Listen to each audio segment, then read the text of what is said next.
Have you noticed that more and more you go onto a website and you try and log in and it pops up with some message about a passkey and says, do you want to add a passkey for this site? I have, and I'll be honest, I have not got a clue what that is. And that might be one of the problems. I think no one really knows what they are. So I thought we could look at passkeys today. What is a passkey? Is it good that your browsers are forcing them upon you in some sense? And you know, there are people that say that passkeys are going to completely replace passwords, and there are people that say they aren't.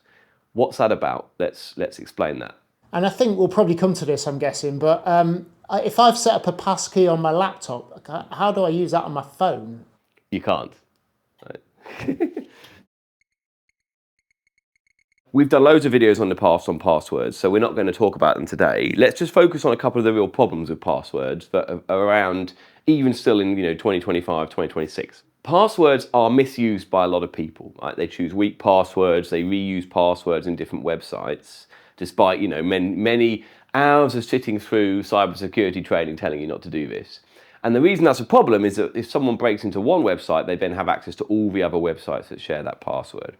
They're also very, very vulnerable to phishing. So if you go on a website and there's been some problem that means you're actually on an attacker's website, but you see the normal login prompt, you might be tempted to put your username and password in there, and then they've got your credentials.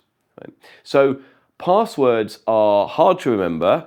They're often easy to guess. People use them badly, and they can easily be phished. Right, but not everyone. I would like to think that I'm fairly impervious to phishing, but of course I can't guarantee that I'm always going to make the right decision all the time. It's situational, isn't it? You're busy, something asks you for your password and you just start typing. And so we introduced two-factor authentication as a way to kind of circumvent this, but two-factor authentication has its own problems. So for example, you might just get a simple yes/no pop-up on your phone. You're not quite sure what it's about.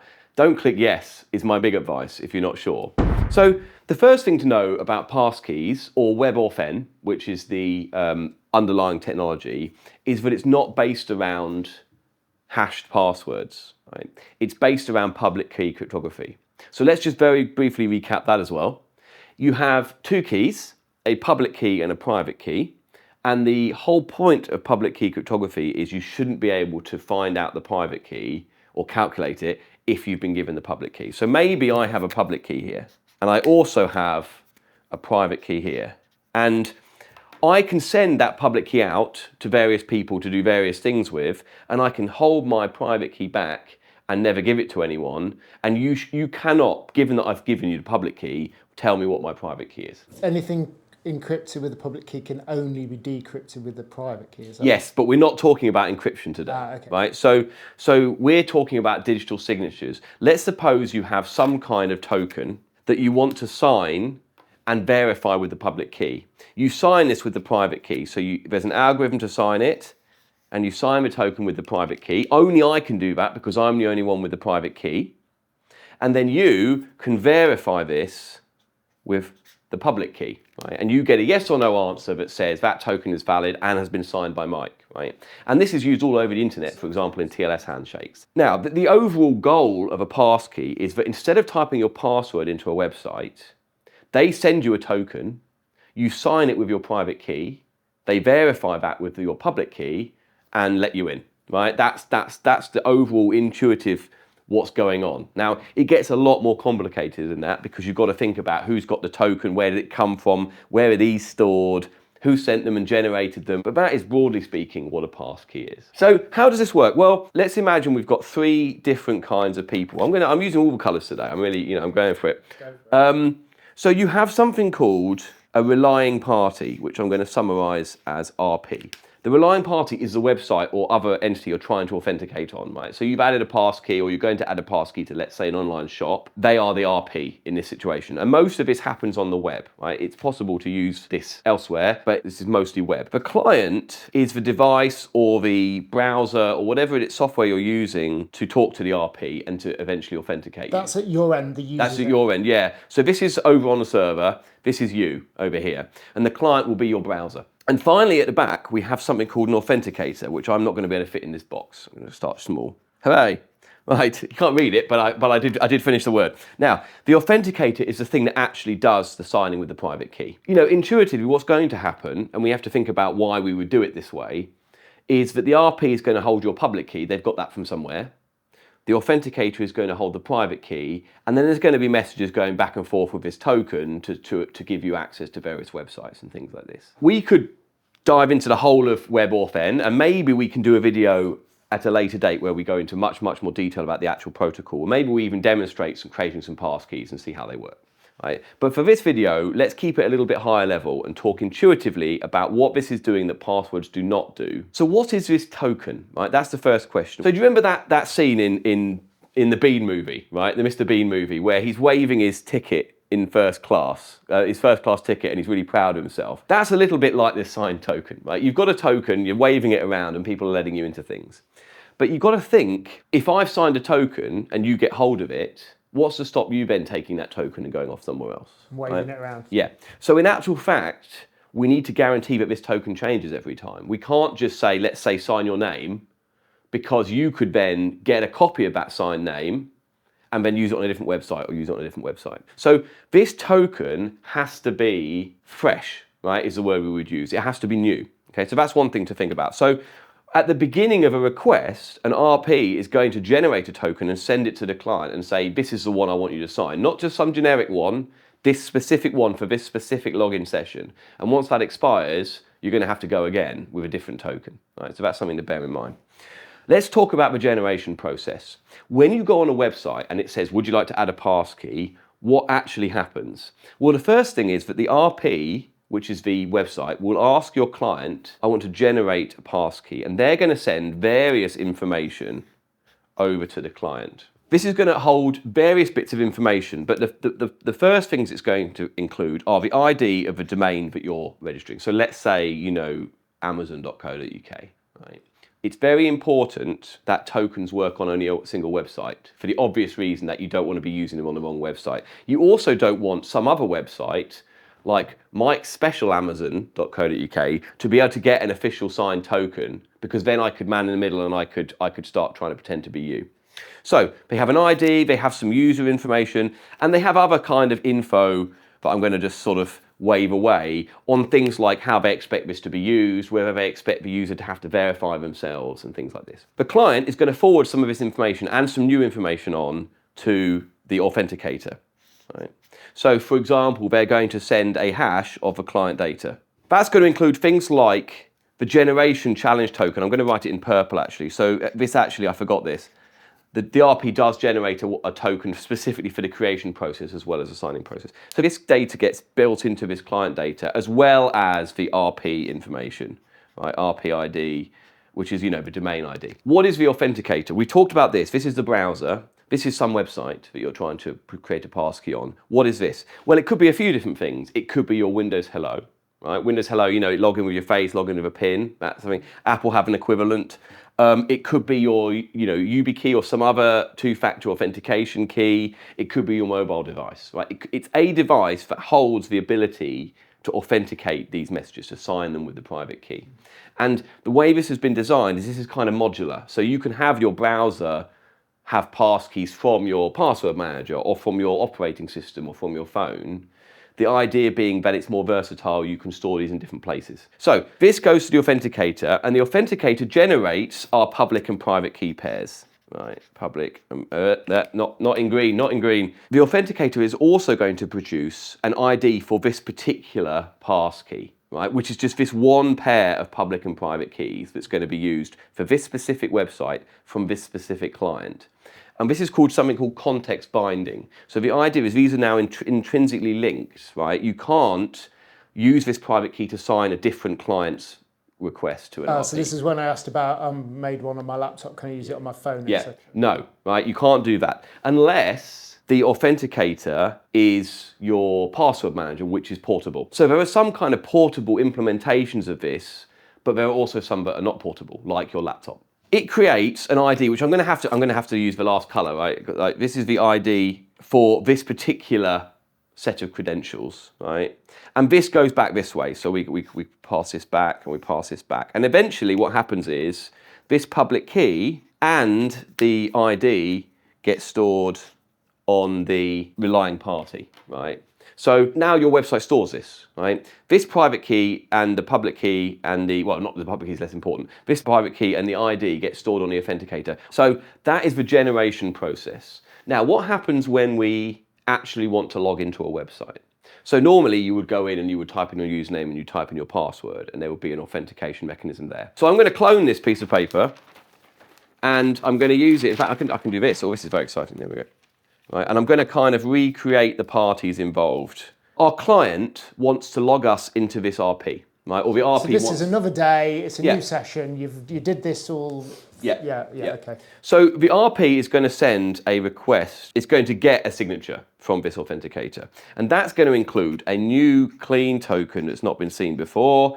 It's going to include a RP ID, right? How many times am I going to write ID in this one? And then it's going to include other information like whether the user needs to be verified, i.e. have to do something like a biometrics. And it's going to also provide credential IDs. So don't forget that this one has a, which one? ID, and a public key. Now, you might have multiple passkeys on a website because you've come at it from multiple clients. Actually, you can have multiple with the same client, right? It's a bit confusing because you can't usually have multiple passwords, so that's a bit odd. But it means that you might have more than one in here. So it sends a list of things it's expecting you might use. And so hopefully you'll have at least one of those things. So this gets forwarded on from the client to the authenticator. Remember, they're kept sort of distinct. This ID goes with this one here, right? Which is this private key down here. Now, the client sends a hash of the client data. So I'm just going to say client data. That's going to have things like the original token in it. It's going to have things like the origin requesting URL. So I'm going to write them in. So token, should have done that in purple. URL. It's actually called an origin, but I'm just going to write URL or domain just for the sake of simplicity. Let's take a moment to talk about this context binding. This RP sends an ID. This client also knows where the request came from because it's seen the URL come in, right? It came from a JavaScript running on a website we're visiting. So there are lots of opportunities to say, hang on a minute, this is the wrong website, right? This is not the right ID, or not the right URL. I don't want to sign this authentication token because it might be an attack. So the client, where the origin of the request and the ID for this particular passkey don't match, it doesn't have to respond. It can just say, no, we're not doing that, right? Similarly, the authenticator is going to actually sign not just for challenge, but also the original ID of this website, right? And information on the client as well. And that allows us to ensure that this is the exact correct passkey that was agreed with this original RP via this client, and none of these have been changed. Now, that's a good thing. It does mean that, of course, this is a flaky system in the sense that if you lose your client, right, you reinstall Windows, or you lose your authenticator, you lose your phone, that's a problem. The authenticator signs both the client data and various authentication data, which will be things like the RPID and other stuff, right? And I'm just going to draw a big red box around this. This is the signature calculated by here. This gets forwarded back to the RP via here, and it can verify using this public key, right, that this is the correct signature. Now, there are loads of other fields that are included. So, for example, the authenticator keeps a track of how many times it's used this to log in, and that can be used to detect, for example, if someone's trying to use two authenticators to do the same thing, and stuff like this. But it's essentially an authentication system based around public key. Right? You have a list of some number of IDs and private keys. The public keys were originally shared with whatever the system is you're trying to authenticate on, and when they challenge you with a token, you check all the domains match, and then you sign that and send it back. Right? They can then verify that using public key and let you in. Let's talk briefly about how this is different to passwords. This can't be phished very easily at all, because if you send me an email and say, go on this website and log in, the website URL is not going to be this URL. None of these are going to match. This system is not going to activate for you, right? These are just going to reject the suggestion. It can't be replayed, right? So one problem you would have with that token we talked about earlier would be you see a token that I've signed, you grab that signature and you just use it again later to log me in. That can't be done because this token is generated fresh every time and will time out very, very quickly. So it deals with various problems of passwords that we have, but particularly the phishing one. Right? And in some sense, it's also more convenient, right? You know, you can't remember all your passwords, you use a password manager. What this does is say, do you want to use your passkey? Yes, please. And then it just does that, and you don't have to type anything in, right? You might have to type a PIN or a bit of biometrics as the kind of user verification side of this, which is encouraged. But theoretically, it's more convenient to use. And this, I think, is why there are some people who say that this is now the future of authentication, right? The idea is passwords have all these weaknesses. This deals with many of those weaknesses, and it's slightly easier to use. Why wouldn't this just be the future, right? And that's probably true, right? But I would also say that you have to now explain to most of the world what this is. And you can see this diagram is not absolutely trivial, and I've cut a lot of detail out. People are not famously that interested in taking on things they don't understand, right? When you go on Amazon or another website and you say, and it says add a passkey, and you go, okay, and you click yes, and then your password manager pops up, and your Windows Hello also pops up and says, what kind of passkey would you like? And you don't even know what a passkey is, you're just going to quit out of that and do something else, right? And the biggest problem that I can see is what happens when you lose one of these two things, right? Same problem with two-factor authentication. If I'm using an authenticator on my mobile phone and the client is my browser, and then my phone gets smashed, right, or stolen, and I get a new phone, now how do I log into here, right? Not with that passkey, I can tell you that, right, because I'm never getting it back. The answer is with a password. Right? At least today, that's what the answer is, right? And so you don't solve the problem of phishing by adding another authentication mechanism, but also still having the password that can be phished, right? So we're not solving the problem yet. In the future, you could imagine you might solve the problem by completely replacing passwords. And that, I think, is the question that for me hasn't been answered yet, right? I'm sure if you know the answer to that question, put it in the comments, right? I want to see it. But I think it's a great idea, and I think it will be a really big thing. I think we need to tell everyone what it is. We need to explain to them why it's a useful thing to do. And we need to find ways for people not to put all their eggs in one basket, lose their phone, lose their laptop, lose the passkey, right? And that way, it could be a really big deal. Does that mean if somebody gets your phone, they could potentially just have access to all these passwords? It's a good question. So if you didn't have user verification on and you didn't have a password on your phone, absolutely yes, right? So if you left your laptop unlocked, and you had passkeys on it but didn't require user verification, then yes. But most websites enforce and most clients enforce user verification. What that means is that Windows Hello won't just send the passkey, it will ask you for a PIN or it will ask you for a biometric. It would be hard for you to trick my phone into getting it to divulge passkeys and sign these requests, right? It's not impossible, but then it's a lot easier to phish a password. Right? So I guess that it is a step in the right direction.